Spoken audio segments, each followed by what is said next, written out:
Romain Rolland, a witness for the prosecution at the eternal trial conducted against Goethe, had two outstanding characteristics: an adoring approach to women, quote, "She was a woman and that's sufficient reason for loving her," end of quote. He wrote about Bettina.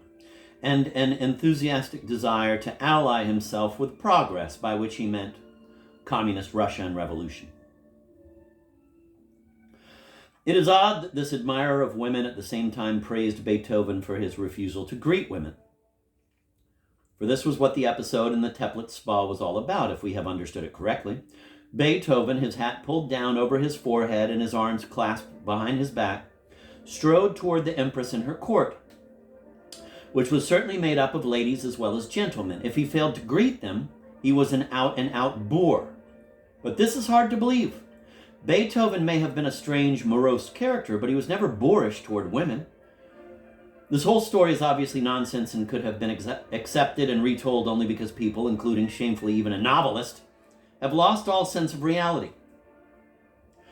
You will object that it is improper to probe into the authenticity of an anecdote that was obviously not intended as testimony but as allegory.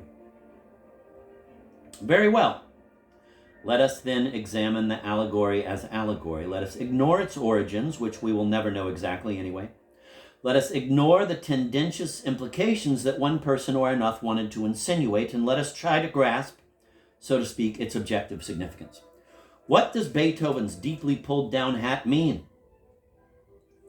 That Beethoven rejected the power of the aristocracy as reactionary and unjust, while the hat in Goethe's humble hand pleaded for keeping the world as it is? Yes, that is generally accepted. That is the generally accepted explanation. But it is indefensible. Just as Goethe had to create a modus vivendi for himself in his creativity, so did Beethoven in his own time. He therefore dedicated his sonatas to one prince or another and didn't even hesitate to compose a cantata in order of the victors who gathered in Vienna after Napoleon's defeat, in which the choir sings out, "May the world be again as it once used to be." He even went so far as to write a polonaise for the Empress of Russia, as if symbolically laying poor Poland, a Poland that 30 years later Bettina would so bravely champion, at the feet of its invader.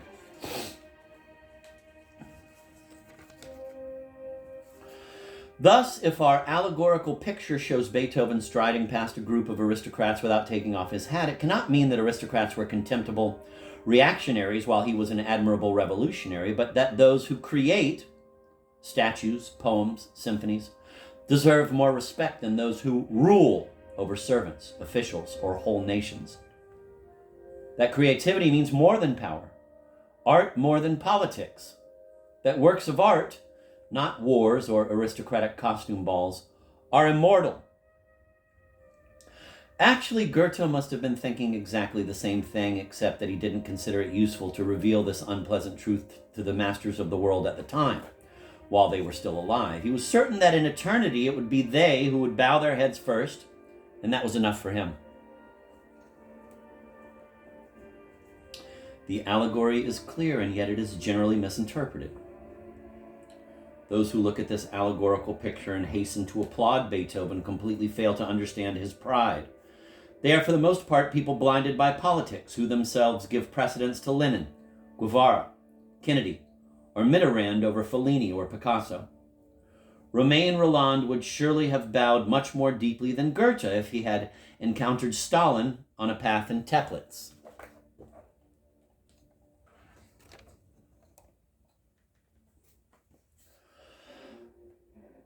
This matter of Romain Rolland's respect for women was rather odd. Rolland, who admired Bettina simply because she was a woman, and that's sufficient reason for loving her, had no admiration whatever for Christiane, who was without doubt a woman too. He considered Bettina, quote, mad and wise, end of quote, folly a sage, quote, madly alive and madly cheerful, end of quote, with a, quote, tender and mad, end of quote, heart. And in numerous other passages, he described her as mad. And we know that for homo sentimentalis, the word madman, mad, madness, which in French sound even more poetic than in other languages, fou, folle, folly, designate an exaltation of feeling freed from censorship. Les délires actifs de la passion, Éluard might call it, and so are spoken with tender admiration. On the other hand, this admirer of womankind and the proletariat never mentions Christiane without linking her name, against all the rules of gallantry, with such adjectives as jealous, fat, ruddy and corpulent, importunate, and again and yet again, fat. It is strange that this friend of womankind and the proletariat, this herald of equality and brotherhood, did not find it the least bit moving that Christiane was a former working woman and that Goethe exhibited quite extraordinary courage by living with her as a lover and then openly making her his wife. He had to face not only the gossip of Weimar salons, but the disapproval of his intellectual friends, Herder and Schiller, who turned up their noses at her. I am not surprised that the Weimar aristocracy enjoyed Bettina's calling her a fat sausage, but I am surprised that a friend of womankind and the working class enjoyed it. Why is it that a young patrician, maliciously showing off her cultural superiority over a simple woman, was so close to him? And why is it that Christiane, who liked to drink and to dance, who did not watch her figure and grew fat quite happily, never earned the right to that divine adjective mad, but was seen by the friend of the proletariat merely as importunate? Why did it never occur to the friend of the proletariat to elaborate the episode with the glasses into an allegory in which a simple woman of the people rightly punished the arrogant young intellectual, while Goethe, having taken his wife's part, strode proudly forward with head held high and hatless against an army of aristocrats and their shameful prejudices? Of course, such an allegory would be no less silly than the preceding one. But the question remains, why did the friend of the proletariat and womankind choose one silly allegory and not the other? Why did he give preference to Bettina over Christiane? This question gets to the heart of the matter. The next chapter will answer it. Goethe urged Bettina in one of his undated letters to, quote, step out of herself, end of quote. Nowadays, we would say that he reproached her for being egocentric. But was he justified in doing so? Who fought for the rebelling Tyrolean mountaineers, for the posthumous fame of Petofi, for the life of Mieroslawski? Was it he or she? Who was constantly thinking of others? Who was always ready for self-sacrifice? Bettina. There's no doubt about it. Yet Goethe's reproach is not thereby refuted, for Bettina never stepped out of herself. No matter where she went, herself fluttered behind her like a flag. What inspired her to fight for Tyrolean mountaineers was not the mountaineers, but the bewitching image of Bettina fighting for the mountaineers. What drove her to love Goethe was not Goethe, but the seductive image of the child Bettina in love with the old poet.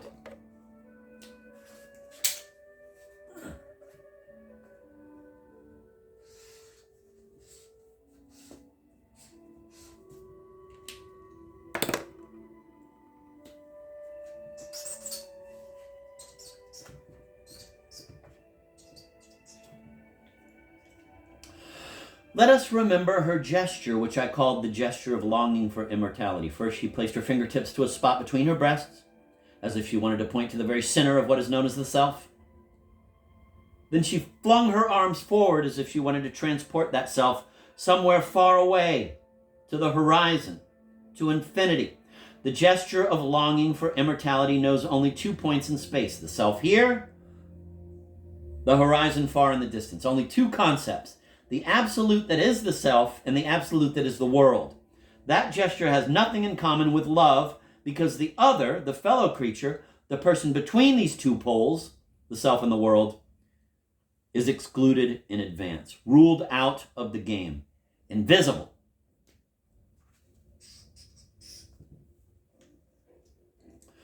A 20-year-old youth who joins the Communist Party, or rifle in hand, goes off to the hills to fight for a band of guerrillas, is fascinated by his own revolutionary image, which distinguishes him from others and makes him become himself.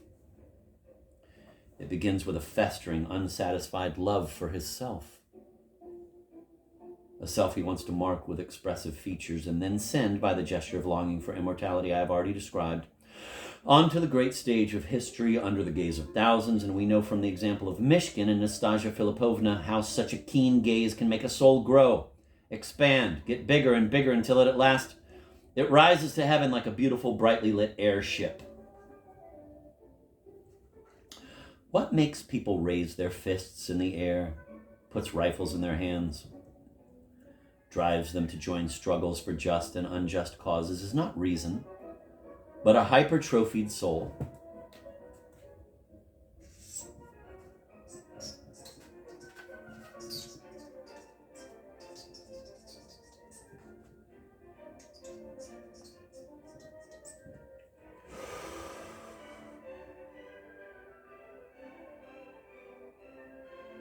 It is the fuel without which the motor of history would stop turning and Europe would lie down in the grass and placidly watch clouds sail across the sky. Christiane did not suffer from hypertrophy of the soul and did not yearn to exhibit herself on the great stage of history. I suspect that she preferred to lie on her back in the grass and watch the clouds float by. I even suspect that she knew happiness at such times, something a person with a hypertrophied soul dislikes seeing, because he is burning in the fire of his self and is never happy. Romain Rolland, friend of progress and tears, thus did not hesitate for a moment when he had to choose between her and Bettina.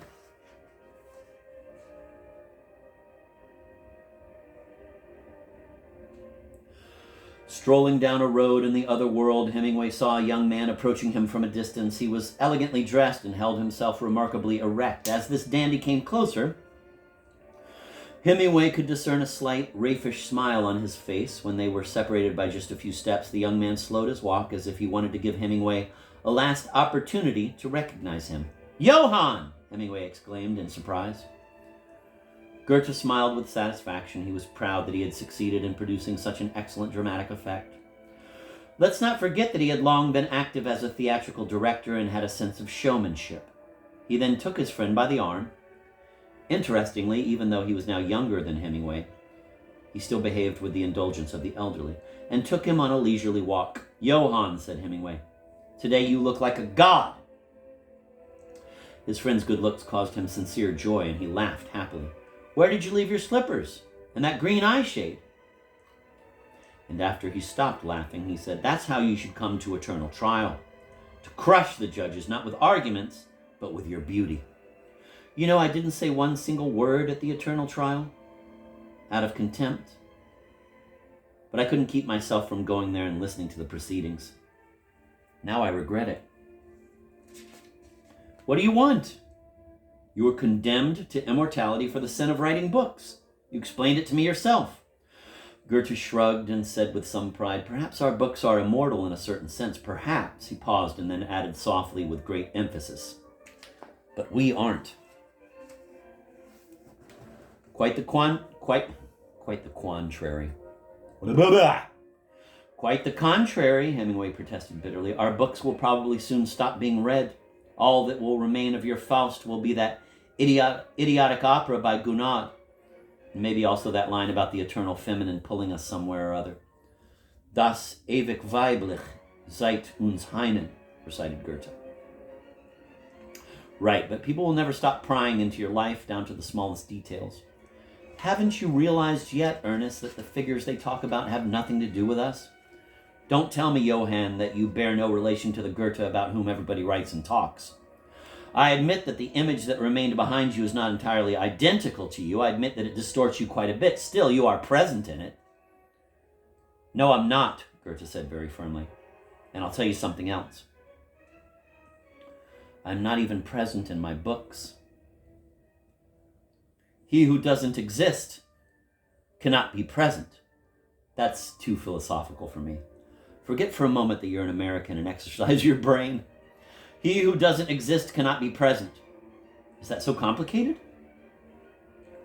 The instant I died, I vanished from everywhere. Totally. I even vanished from my books. Those books exist in the world without me. Nobody will ever find me in them, because you cannot find someone who does not exist.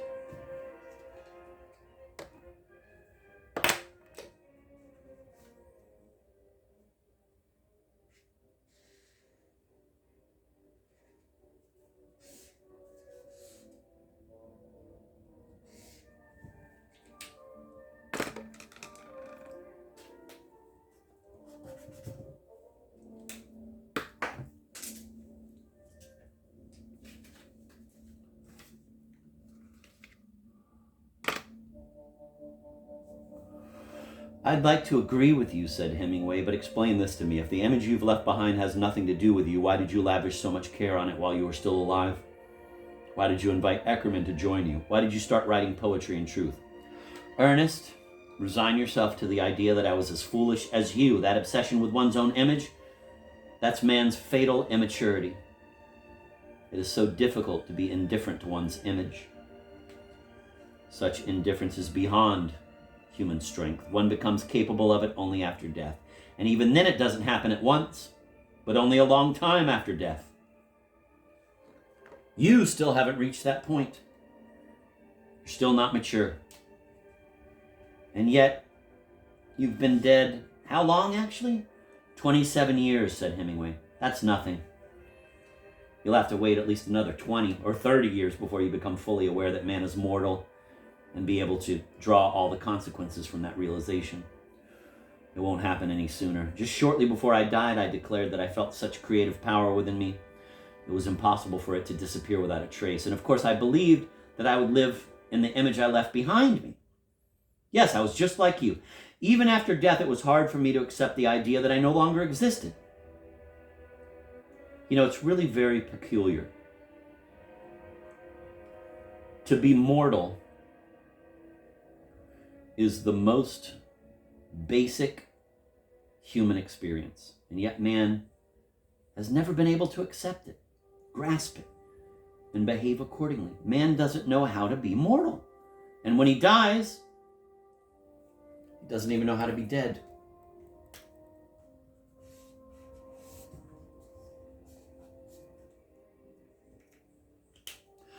And do you know how to be dead, Johann? Asked Hemingway in order to lighten the gravity of the moment. Do you really believe that the best way to be dead is to waste time chatting with me? Don't make a fool of yourself, Ernest, said Goethe.